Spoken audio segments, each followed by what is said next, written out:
Bonjour chers amis, on se retrouve pour l'étude et la lecture de notre Haftara hebdomadaire. Nous sommes au Hashem dans la parashat de Ki Tisa. Et donc on poursuit le récit de la Torah. Après malheureusement avoir reçu la Torah, les Béné Israël vont fauter lourdement à travers cette fameuse faute du veau d'or. Et c'est dans cette parasha de Ki Tisa qu'on retrouve cet égarement auquel les Béné Israël se sont laissés aller, qui est donc dans l'attente du retour de Moshe Rabbeinu, qui était parti chercher donc la Torah, les 10 commandements de la main de Dieu. Il devait passer là-bas 40 jours et 40 nuits, et suite à un compte erroné, ils se sont découragés, ils n'ont pas vu redescendre, et malheureusement, ils vont se laisser aller à l'idolâtrie, et donc à cette faute du veau d'or. Comme vous savez toujours, bien entendu, il y a toujours un lien entre la paracha et la Haftara de la semaine.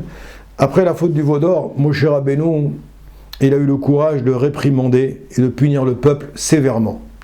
Et c'est la seule voix qui était intègre et qui s'est élevée face à toutes les personnes qui avaient participé donc à la faute du veau d'or, c'est-à-dire toutes les tribus, à l'exception de la tribu de Lévi, qui, eux, n'ont pas participé. C'est la raison pour laquelle ils seront particulièrement bénis et donc traités d'une manière un petit peu particulière, et ça deviendra d'ailleurs la tribu des prêtres, la tribu des Kohanim, la tribu des Lévi'im, parce que eux justement n'ont pas participé à cette faute du veau d'or, mais le reste du peuple a participé, et Moshe Rabbeinu dans cette paracha se permet effectivement de les réprimander d'une manière extrêmement sévère pour tous ceux qui avaient commis cette faute.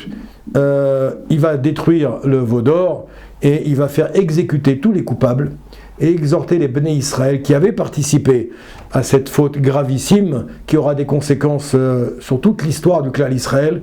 Il les exhorte de faire teshuva. Donc les personnes qui étaient sur la première ligne et qui avaient fauté en tout premier lieu, ceux-là vont être exécutés, et le restant du peuple Moshe va les supplier de faire teshuva. Le prophète Eliyahu, dans cette Haftara, c'est une Haftara qui est tirée du livre de ce qu'on appelle Melachim, au chapitre 18. Et donc les Ashkenazim vont commencer un petit peu plus tôt, d'ailleurs dans le texte. Les Sfaradim, nous on va commencer au 18, chapitre 18, verset 20, alors que les Ashkenazim vont commencer depuis le chapitre 18 au premier verset. Cette Haftara est tirée donc du livre de Melachim 1, le premier livre de Melachim, et on va voir dans cette Haftara que le prophète Eliyahu Hanavi, que tout le monde connaît de nom au moins, il fait également face à tout le peuple sur une montagne qui s'appelle le Har Carmel, et il réussit à inciter tous les présents donc à faire teshuva, parce que eux s'étaient laissés aussi aller à cette époque-là, donc à l'époque d'Eliyahu Hanavi, eh bien le peuple s'était laissé également aller à l'idolâtrie, et Akadosh Baruch Hu va vouloir les punir sévèrement, et une fois de plus, le prophète, donc Moshe Rabbeinu dans la paracha, Eliyahu Hanavi dans la Haftara, va demander à Akadosh Baruch Hu d'adoucir sa sentence, et il va demander surtout à tout le peuple présent de faire teshuva. Et donc, en vérité, c'est ce qui va se passer. Les actes des deux zélotes, c'est-à-dire Moshe Rabbeinu et Eliyahu Hanavi, Moshe Rabbeinu dans la paracha, Eliyahu Hanavi dans la Haftara, sont motivés par leur profond amour du clan Israël et leur sens des responsabilités envers le peuple juif. Baruch Hashem, ils vont risquer leur vie afin de ramener les Béné Israël à un niveau spirituel qui était le niveau spirituel qui était le leur avant de fauter, et qui soit digne de la présence d'Akadosh Baruch Hu. Voilà un petit peu en résumé l'Haftara. On va voir que Eliyahu également va empêcher la pluie de tomber pendant une très très longue période, justement en guise de punition entre guillemets par rapport au peuple qui ne se comportait pas comme il fallait. Il va falloir qu'Akadosh Baruch Hu lui-même intervienne pour casser d'une certaine manière cette prière d'Eliyahu Hanavi, qui avait été bien entendu écoutée par Hachem. Et il en résulta que la famine va s'étendre non seulement dans tous les pays où il y avait là-bas ces idolâtres, mais également en Eretz Israël. Et ça va sévir de plus en plus jusqu'à ce que Akadosh Baruch Hu lui-même va avoir pitié du clan d'Israël et il va décider de mettre fin à cette famine qui a été occasionnée par le manque de pluie. Voilà un petit peu l'Haftara. Donc en résumé, bien entendu, il y a de nombreux sujets qui sont dans l'Haftara, mais je ne peux pas trop les détailler, sinon ce serait trop long. En tout cas, je vous lis maintenant la Haftara tout de suite avec les deux bénédictions d'usage. Voilà, bonne lecture et bonne écoute et bon apprentissage pour ceux qui souhaiteront peut-être préparer cette Haftara, donc pour la lire dans vos synagogues respectives. Baruch ata Adonai Eloheinu melech haolam asher bachar b'nvi'im tovim veratza b'divreim hane'emarim be'emet. Baruch ata Adonai abocher batorah u'moshe avdo v'Yisraël avo b'dvei ha'emet ve'hatzedek. Donc on commence ici donc au chapitre 20 pour les Sfaradim et au chapitre 1 pour les Ashkenazim. Les Ashkenazim ont 20 psukim en plus cette semaine par rapport aux Sfaradim. Va'ishlach Achav bechol bnei Israël va'ikbotz et hanevi'im el har hakarmel. ויגש אליהו אל כל העם ויאמר עד מתי אתם פוסחים עד שתעשייפים עם אדוני אלוהים לכו אחריו ועם הבעל לכו אחריו ולא ענו העם אותו דבר. ויאמר אליהו אל העם אני נותרתי נביא לאדוני לבדי ונביאי הבעל 450 איש. ויתנו לנו שניים פרים ויבחרו להם הפר האחד וינתחו וישימו על העצים ואש לו ישימו ואני אענה את הפר האחד ונתתי על העצים ואש לא אשים וקראתם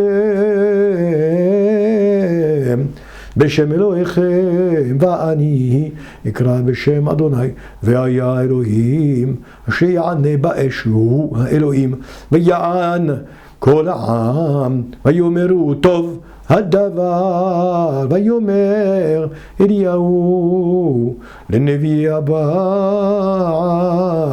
בחרו לכם הפר האחד ועשו ראשונה כי אתם הרבים וקראו בשם אלוהיכם ואש לא תשימו ויקחו את הפר אשר נתן להם ויעשו ויקראו בשם הבעל מהבוקר ועד הצהריים לאמור הבעל עננו ואין קול ואין עונה ויפסחו על המזבח אשר עשה ויהי בצהריים ויהתל בהם אליהו ויאמר קראו בקול גדול כי אלוהים הוא כי שיח וכי שיג לו וכי דרך לו אולי ישנו ויקץ ויקראו בקול גדול ויתגודדו ויהי כעבור הצהריים ויתבעו עד לעלות המנחה ואין קול ואין עונה ואין קשר. ויאמר אליהו לכל העם גשו אליי ויגשו כל העם אליו וירפא את מזבח אדוני החרום ויקח אליהו 12 אבנים כמספר שבטי בני יעקב אשר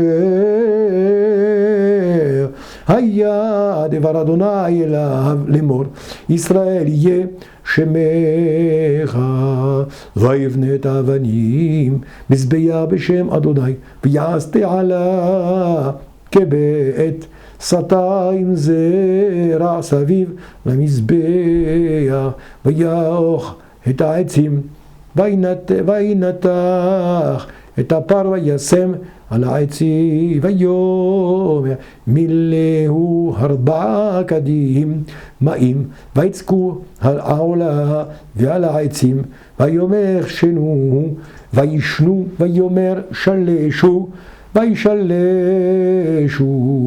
וילכו המים סביב למזבח, וגם את התעלה מלמעלה, ויהי בעלות המנחה, ויגש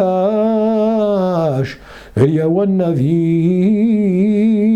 ויאמר ואדוני אלוהי אברהם, יצחק וישראל היום יוודע כי אתה אלוהים בישראל, ואני עבדיך ובדבריך עשיתי את כל הדברים האלה. ענני אדוני ענני, וידעו העם הזה כי אתה אדוני האלוהים, ואתה הסיבותה ליבם אחורנית, ותיפול אש אדוני ותאכל את העולה ואת העצים ואת האבנים ואת העפר ואת המים אשר בתעלה לחיקה, וירא כל העם, ויפלו על פניהם, ויאמרו אדוני הוא האלוהים, אדוני הוא האלוהים גואלנו, אדוני צבאות שמו קדוש ישראל. חזק וברוך, ברכה והצלחה לכולם.